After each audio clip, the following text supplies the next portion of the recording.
যে কোনো প্রফেশনে অ্যাকাউন্টেবিলিটি অনেক বেশি ম্যাটার করে।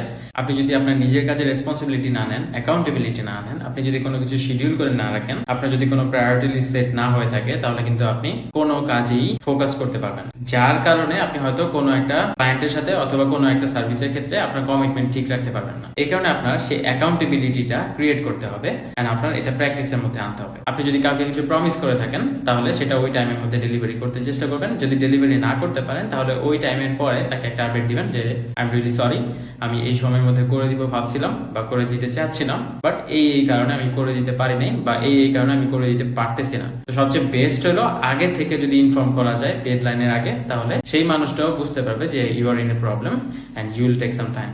তো এই কারণে আপনি জাস্ট আগে থেকে ইনফর্ম করে রাখেন, অথবা যখনই কাজটা করতে পারেন নাই তখন অ্যাপোলোজাইজ করেন, আমি এই জিনিসটা করবো ভাবছিলাম করতে পারিনি, আমার ব্যর্থতা। জাস্ট এটা একসেপ্ট করতে নেওয়াটা শিখেন, তাহলে দেখবেন যে আপনার এই অ্যাকাউন্টেবিলিটি প্র্যাকটিসটা আপনাকে আপনার যে কোনো রিলেশনশিপ বিল্ড করতে হেল্প করবে।